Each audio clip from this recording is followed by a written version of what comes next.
धूतपापेश्वर, ज्याच्या नावातच भक्तांना पापशालनाची आश्वासकता मिळते, असं कोकणातील नव्हे तर राजापूरकरांचं नव्हे तर दूरदूरच्या भाविकांचं ग्रामदैवत.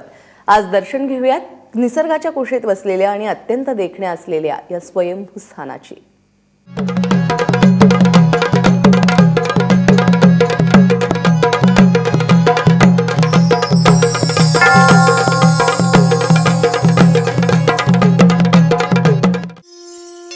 धूतपापेश्वर, राजापूरकरांचं श्रद्धास्थान आणि परिसरातल्या अनेक गावांचं ग्रामदैवत.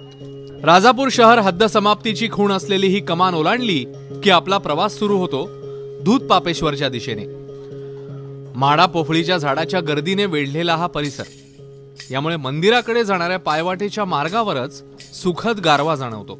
मंदिरात जाण्यापूर्वी सर्वप्रथम आपल्या नजरेस पडतं किल्ल्यासारखं वाटावं असं हे महाप्रवेशद्वार. याची किल्ल्यासारखी रचनाच प्रवेशद्वाराच्या पुरातत्वाची ओळख करून देते. दोन्ही बाजूला असलेल्या भालदार चोपदाराच्या मोठ्या लाकडी मूर्तीही दिसतात. या पुरातन प्रवेशद्वारातून गेल्यावर नजरेत भरतं ते राजापूरकरांचं श्रद्धास्थान असलेल्या धूतपापेश्वराच्या मंदिराचं अत्यंत देखणं रूप. पारंपरिक पद्धतीने उभारलेली दुमजली इमारत आणि तितकंच देखणं लाकूड काम आणि त्याचं रंगकाम, हे सारं न्याहाळत आपण मंदिरात प्रवेश करतो. मंदिराच्या सभामंडपातील खांब आणि त्यावरचं नक्षीकाम आपल्याला क्षणभर थांबायला भाग पाडतं. सभागृहाच्या खांबावरचं नक्षीकाम हे मंदिर किती पुरातन असेल याचा दाखला देऊन जातं.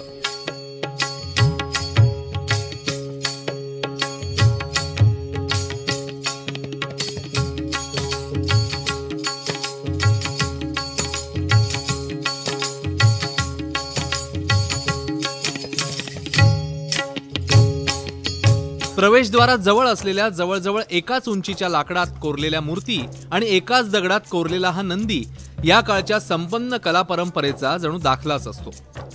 मंदिराच्या या भागात आपण प्रवेश करतो आणि स्थापत्यशास्त्राचा उत्तम नमुना असलेला आणि पूर्णतः दगडामध्ये उभारलेला गाभारा आणि त्याकरता वापरण्यात आलेले काळ्या रंगाचे मोठे दगड यांची रचना थक्क करणारी आहे.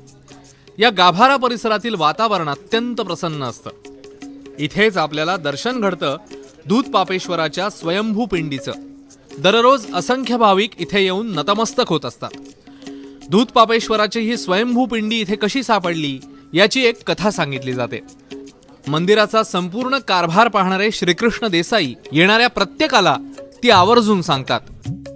पूर्वी इथे संपूर्ण जंगल होतं, वस्ती इथे जवळ नव्हती.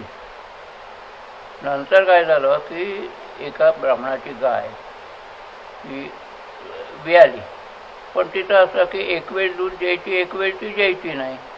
असं कधी घडत नाही. म्हणून त्याचा जो मालक होता त्या मालकाला शंका अशी आली की त्याचा जो जागडी आहे म्हणजे गुराखी, तो कदाचित तिथं एक वेळचं दूध काढून पीत असावा अशी त्याला शंका आली. नंतर त्यानं त्याला त्रास द्यायला सुरुवात केली. नंतर तो सुद्धा रागानं एक दिवस त्यानं लक्ष ठेवलं की बा ही गाय जाते कुठे, काय करते. त्यावेळी असं त्याच्या निदर्शनास आलं की हे जे आतलं शिवलिंग आहे त्या शिवलिंगावर ती दुग्धाभिषेक करते. त्यानंतर त्याचा राग अनावर झाला होता. त्यामुळे त्यानं काय केलं की त्याच्यावर आपल्या शस्त्राचा प्रहार केला. त्याच्यामुळे त्या लिंगाचा जो वरचा भाग आहे हा मलकापूर जवळ झोपेश्वर म्हणून गाव आहे तिथे उडालेला आहे. धूतपापेश्वराच्या या स्वयंभू पिंडीच्या मागे पार्वतीची मूर्ती आहे. मंदिरात पहाटे 5 वाजल्यापासून विविध पूजा आरत्यांना प्रारंभ होतो. विविध प्रहरी होणाऱ्या पूजा आरत्या, महानैवेद्य आणि रात्री मांडली जाणारी महापूजा ही तर धूतपापेश्वराची एक वेगळी ओळख. या मंदिरात असलेले धूतपापेश्वराचे मुखवटे या पूजेत मांडले जातात. रात्रीच्या वेळी ही पूजा मांडल्यानंतर धूतपापेश्वर आणि पार्वती यांच्यामध्ये सारीपाट आणि सोंगट्या मांडल्या जातात आणि मग गाभाऱ्याचा देव्हारा बंद केला जातो. सकाळी हा सारीपाट आणि सोंगट्या हललेल्या असतात असं इथली पुजारी मंडळी सांगतात. शंकर पार्वती इथे सारीपाट खेळतात अशी इथल्या भाविकांची वर्षानुवर्ष श्रद्धा आहे. सारीपाट म्हणजे असा की जे शिवपार्वतीचे सोंगट्याचा खेळ खेळत होते, म्हणजे सारे हे जे खेळत होते तो खेळ मांडलेला असतो. आणि त्या सकाळी जर बघितलं तर सोंगट्याच्या आजूबाजूला इकडे तिकडे पडलेल्या पण असतात.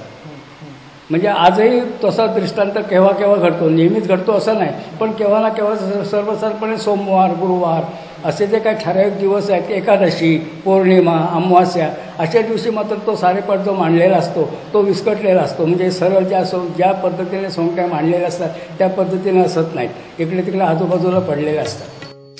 हे मंदिर किती पुरातन आहे याचे दाखले या मंदिरात असलेल्या आणि या गाभाऱ्यात नियमित मांडल्या जाणाऱ्या समईवर कोरलेल्या इसवी सन पूर्वीच्या तारखावरून स्पष्ट होतं. मंदिराच्या अवघ्या 10 फुटावरच कोटी तीर्थ आहे. वर्षाचे 12 महिने या कोटी तीर्थात पाणी असतं. कोकणात पडलेल्या पहिल्या पावसातच या कोटी तीर्थाचं सौंदर्य आणखी खुलू लागतं. उंचावरून खाली कोसळणारा धबधबा इथलं मुख्य आकर्षण असतं. दूधपापेश्वर मंदिराच्या अगदी मागील बाजूला काळ्या दगडात कोरलेलं कामेश्वराचं मंदिर आहे. हे मंदिर दूधपापेश्वर मंदिराच्या बरोबर मागच्या बाजूला असून त्याचं नाव कामेश्वर मंदिर किंवा राखणदेव मंदिर असं संबोधलं जातं. या मंदिराच्या बाबतीत भाविकांची अशी श्रद्धा आहे की त्यांचे गुरु आजारी पडले किंवा गाय किंवा दुभती जनावरं दूध देण्याची बंद झाली तर त्या संदर्भात गावकरी आणि शेतकरी तसा या देवाला नवस करतात आणि तो नवस पावन होऊन ताबडतोब ती गुरं किंवा दुभती जनावरं दूध द्यायला सुरुवात होतात आणि आजारी जनावरं खडखडीत बरी होतात. अशी या मंदिराची आख्यायिका वर्षानुवर्षाची आहे. दूधपापेश्वराचा संपूर्ण परिसर हा मोठमोठ्या झाडांनी वेढलेला आहे. यामुळे उन्हाळ्यातही या संपूर्ण परिसरात एक सुखद असा गारवा असतो. या परिसरात लागून असलेलं एक झाड येणाऱ्या भाविकांचं लक्ष वेधून घेतं. हे झाड म्हणजे कैलास चाफ्याचं झाड. कैलास चाफ्याची उग्र वासाची ही फुलं दूधपापेश्वराला अर्पण केली जातात. मंदिराच्या भिंतींवर काढलेली पुरातन चित्र आपल्याला पाहायला मिळतात. ही चित्रही हजारो वर्षांपूर्वीची असावीत आणि वापरलेले रंग हे झाड आणि फुलापासून झालेले आहेत असा अंदाज या तज्ज्ञांनी व्यक्त केल्याचं सांगितलं जातं. ही चित्र फार जुनी आहेत. पूर्वी बाबासाहेब पुरंदरे आले होते एक 15-20 वर्षापूर्वी. त्यावेळेस त्यांनी पाहिल्यानंतर ही चित्र साधारण 200 वर्षापेक्षाही जुनी असल्याचं सांगितलं. ही चित्र पूर्वी वनस्पतीच्या पासून रंग जो बनवला जातो त्यापासून बनवलेली आहेत असं त्यांनी त्यावेळेस सांगितलं होतं. तसंच याच्या आतील दरबार आहे. दरबारातला जो खांब आहे, लाकडी खांब कलाकुसर केलेला, तो त्याच्यात हेमाडपंथी तसंच मुस्लिम संस्कृतीचं हे असलेलं प्रतीक, तसंच देवगिरीच्या ह्याच्यातलं अशी जुन्या काळातली त्याची शिल्प आहेत असं त्यांनी त्यावेळेस सांगितलं बाबासाहेब पुरंदरे यांनी. महाशिवरात्रीच्या जत्रेप्रमाणेच रामनवमी, श्रावणी सोमवार, दसरा असे विविध उत्सव या मंदिरात धोपेश्वर आणि राजापूरकर भाविक मोठ्या जल्लोषात साजरे करतात.